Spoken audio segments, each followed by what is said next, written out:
I entered the dimly lit classroom where virtual reality headsets sat on every desk.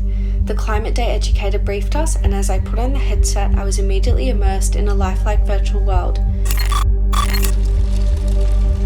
The sound of crackling flames surrounded me, their deafening roar making my heart race. The thick smoke billowed, obscuring my vision and making each breath a struggle. But before I could panic, someone reached out to me, and I turned to see the reassuring face of a stranger. I was led away from the advancing flames to the local assembly point where other members of the community were gathered safely. They reassured me and offered me their well-prepared supplies consisting of water bottles and a first aid pouch to care for any potential injuries. I was so grateful for their help.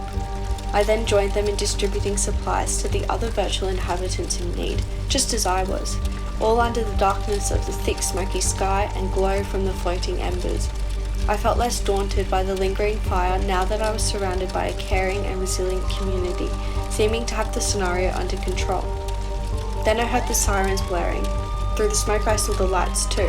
The firefighting team had arrived, clad in their flame-resistant gear, ready to combat the inferno. 2 firefighters came over and checked in with our group. They educated us on the importance of early preparation to protect ourselves from ever encountering this scenario again, as it's unlikely they'd be able to make it before disaster struck. After the virtual reality experience, I felt a sense of familiarity with the hazardous scenario, and for the first time, I really understood that we must do all that we can to individually prepare and be ready to act.